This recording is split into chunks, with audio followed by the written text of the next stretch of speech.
Hello everyone, welcome back to my channel smart sociology success. UGC NET यानी NTA NET 2013 का ये paper है समाजशास्त्र का, जिसमें हमने 15 क्वेश्चन को कंप्लीट कर लिया था। इसके आगे की क्वेश्चन को हम फिर से सॉल्व करेंगे।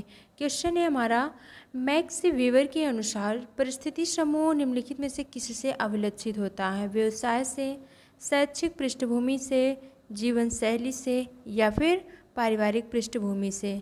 किससे अभिलक्षित होता है? तो इसमें मैक्स वेबर ने ना तो यहाँ पे व्यवसाय की बात की है, ना ही शैक्षिक पृष्ठभूमि की, ना ही पारिवारिक पृष्ठभूमि की। मैक्स वेबर किसको मानते हैं? जीवन शैली को मानते हैं। से राइट आंसर। अगर मैक्स वेबर के बारे में हम बात करें तो यहाँ पे उनकी जो परिस्थिति समूह है वो जीवन शैली से ही है।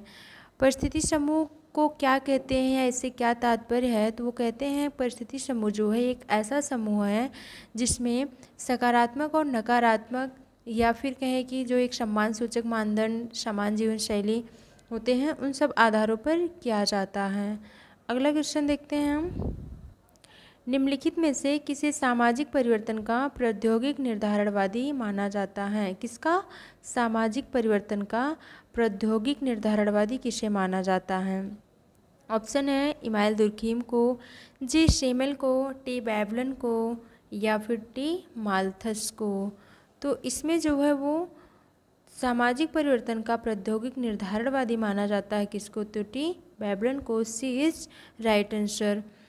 इसके साथ साथ अगर हम इसके बारे में बात करें टी बैबलन के बारे में, तो ये कहते हैं कि सामाजिक परिवर्तन वह प्रक्रिया है जिसके माध्यम से हमारी सामाजिक व्यवस्था प्रौद्योगिकी की प्रगति को व्यक्त करती है या फिर बताती है। आगे का क्वेश्चन देखते हैं हम। उस सैद्धांतिक परिप्रेक्ष्य को क्या कहते हैं जो इस बात पर बल देता है कि समाज कुछ ज्ञात अवस्थाओं से होकर एकाधिक बार अथवा बार बार गुजरता है? इसको पुनरावर्ती उद्विकास सिद्धांत, समरेखी उद्विकास सिद्धांत, चक्रीय उद्विकास सिद्धांत या फिर प्रतिवर्ती उद्विकास सिद्धांत क्या कहते हैं? मतलब कि जो इस बात पर बल देता है कि समाज कुछ ज्ञात अवस्थाओं से होकर एकाधिक बार अथवा बार बार गुजरता है, तो उसको हम क्या कहते हैं? चक्रीय उद्विकासी सिद्धांत कहते हैं। पहले हम ये जान लेते हैं कि उद्विकास क्या होता है। तो उद्विकास जो है कि जो परिवर्तन होता है जब परिवर्तन एक निश्चित दिशा में हो और उसके रचना गुण में भी परिवर्तन हो, तो हम उसको क्या कहेंगे? उद्विकास कहेंगे। अगला क्वेश्चन देखते हैं हम। निम्नलिखित में से किसने समाज को स्वनिर्भर निर्धारित रूप में वर्णित किया है? समाज को स्वनिर्भर निर्धारित। रेडक्लिफ ब्राउन, मेलेनोवस्की, इमाइल दुर्खीम और आर वेंडिक्ट। किसने समाज को स्वनिर्भर निर्धारित रूप में वर्णित किया है? तो इसका राइट आंसर है option number C, Emile Durkheim. अब इमाइल दुर्खीम के बारे में बात करें कि इन्होंने और किसकी बात की है, तो पद्धति शास्त्र की बात करते हैं, सामूहिक प्रतिनिधित्व की बात करते हैं, प्रकारवाद की अवधारणा दी इन्होंने, धर्म के समाजशास्त्र, आत्महत्या का सिद्धांत दिया, नैतिकता का सिद्धांत दिया, श्रम विभाजन का सिद्धांत दिया, आदि सब किसका है? इमाइल दुर्खीम का है। अगला क्वेश्चन है हमारा। नीचे दो कथन दिए गए हैं, एक को अभिकथन ए तथा दूसरे को कारण आर कहा गया है। हमको देखना है यहाँ पे, समाज की प्रकार्यात्मक एकता इस बात का समर्थन करती है कि समस्त मानकीकृत सामाजिक एवं सांस्कृतिक विश्वास और व्यवहार समग्र समाज के लिए तथा समाज में रहने वाले व्यक्तियों के लिए प्रकार्यात्मक होते हैं। आर कह रहा है उपर्युक्त मानकीकृत मदें कार्यकारी समष्टि के अपरिहार्य भाग हैं।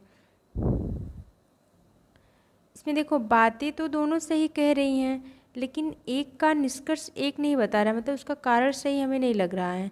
तो इसमें जो है ऑप्शन हमारा ए आर और दोनों सही है, आर ए का सही स्पष्टीकरण नहीं है, ए इज राइट आंसर हो जाएगा।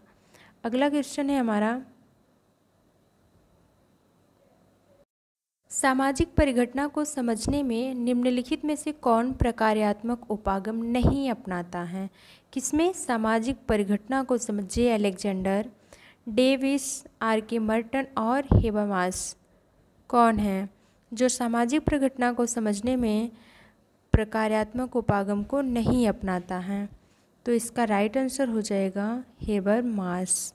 हेबरमास जो है वो एक जर्मन समाजशास्त्री हैं और ये प्रकार्यात्मक उपागम में मतलब कि सामाजिक प्रघटना को समझने में प्रकारात्मक उपागम को नहीं अपनाते हैं। इन पे अगर देखा जाए किसका प्रभाव बहुत ज़्यादा पड़ा है तो कार्ल मार्क्स का बहुत प्रभाव था इन पे।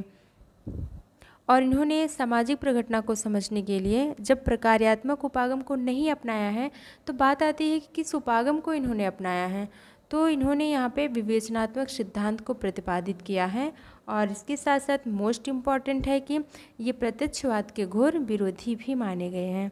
अगला क्वेश्चन है हमारा, यह धारणा निम्नलिखित में से किसकी थी कि प्राधिकार संबंध सामाजिक संघर्ष के मुख्य कारण हैं? Max Weber, Karl Marx, R Collins और आर डेहरेनडॉर्फ। तो प्राधिकार संबंध सामाजिक संघर्ष के मुख्य कारण हैं, इसकी बात करते हैं आर डेहरेनडॉर्फ। अगला क्वेश्चन है हमारा, निम्नलिखित में से किसने परिस्थिति को प्रमुख परिस्थिति, प्रभुत्वशाली परिस्थिति तथा नियंत्रणकारी परिस्थिति के रूप में वर्गीकृत किया है? टी पार्सन्स, आर के मर्टन, डब्ल्यू ए मूर और एच एम जॉनसन। तो परिस्थिति समूह, प्रमुख परिस्थिति, प्रभुत्वशाली परिस्थिति, नियंत्रणकारी परिस्थिति, इन तीनों की बात कौन करता है? आर के मर्टन करते हैं इन सब तीनों के बारे में। अगला क्वेश्चन है हमारा,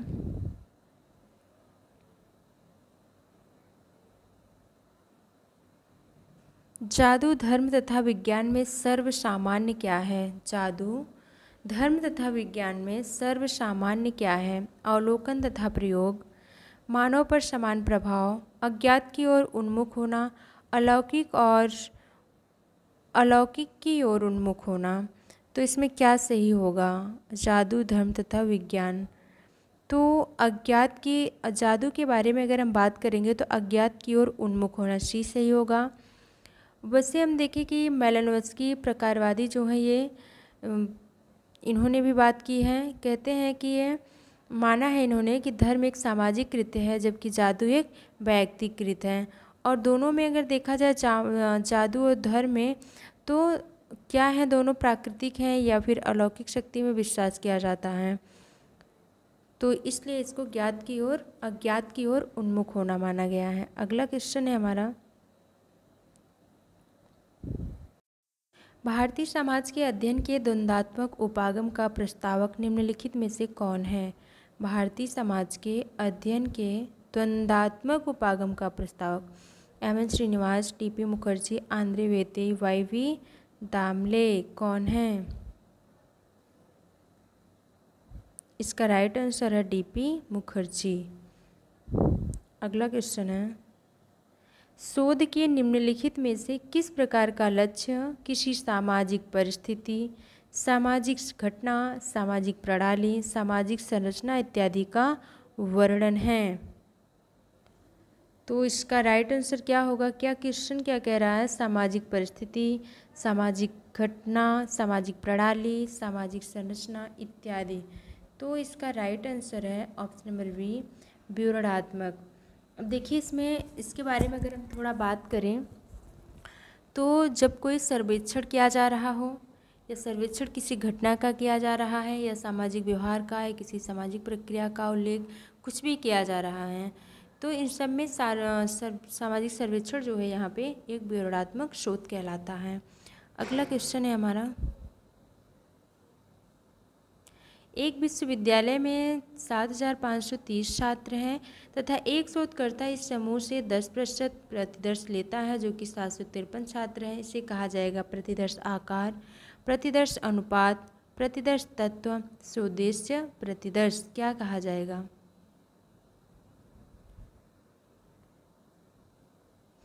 तो यह जो कहलाएगा option number B is right, प्रतिदर्श अनुपात। प्रतिदर्श अनुपात किसे कहते हैं?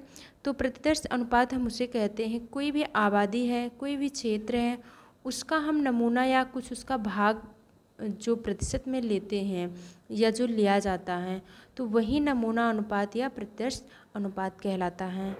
अगला क्वेश्चन है हमारा, लोगों तथा उनके व्यवहार को उनके प्राकृतिक प्रतिवेश में प्रत्यक्ष केंद्रित तथा अमौखिक अंतःक्रिया द्वारा समझने के लिए गुणवत्तापूर्ण आंकड़ों के संग्रह हेतु शोधकर्ता द्वारा किस तकनीकी का अनुसरण किया जाता है? साक्षात्कार का, अवलोकन का, केस अध्ययन का या फिर उपयुक्त सभी का? किसका अध्ययन किया जाता है? तो मतलब कि लोगों के द्वारा उनके व्यवहार को उनके प्राकृतिक परिवेश में प्रत्यक्ष केंद्रित तथा अमौखिक अंतःक्रिया द्वारा समझने के लिए गुणवत्तापूर्ण आंकड़ों के संग्रह हेतु शोधकर्ता द्वारा किस तकनीकी का अनुसरण किया जाता है? तो इसका राइट आंसर हो जाएगा अवलोकन। देखिए, प्राकृतिक परिवेश प्रत्यक्ष केंद्रित तथा अमौखिक अंतःक्रिया द्वारा समझने के लिए गुणवत्तापूर्ण आंकड़ों की संग्रह हेतु शोधकर्ता की बात की जा रही है। इसमें जो अवलोकन मतलब आंखों द्वारा विचारपूर्वक किया गया अध्ययन होगा, इसलिए हमारा 20 राइट आंसर। अगला क्वेश्चन है, कार्ल मार्क्स के अनुसार निम्नलिखित में से कौन उत्पादन शक्तियों के तत्व हैं? प्रौद्योगिक तथा पूंजी, पूंजी तथा प्रौद्योगिक विज्ञान एवं प्रौद्योगिकी, पूंजी श्रम विज्ञान एवं प्रौद्योगिकी, कौन सा है?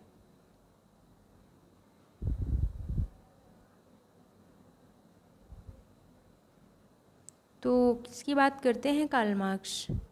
इसमें हमारा राइट आंसर हो जाएगा बी, पूंजी श्रम तथा प्रौद्योगिकी। अगला क्वेश्चन है, निम्नलिखित में से किसने अपने सिद्धांत में अंतःक्रिया अनुष्ठान की अवधारणा का प्रयोग किया? अंतःक्रिया अनुष्ठान, R Collins, L Coser, E Durkheim, H Blumer. तो ये इसकी बात करते हैं, अंतःक्रिया अनुष्ठान की बात करते हैं कॉलिंस। इस तरीके से हमारे 31 क्वेश्चन कंप्लीट होते हैं। आगे का क्वेश्चन हम अपने अगली वीडियो में करेंगे, तब तक आप इसकी प्रैक्टिस करिए। Thanks for watching video.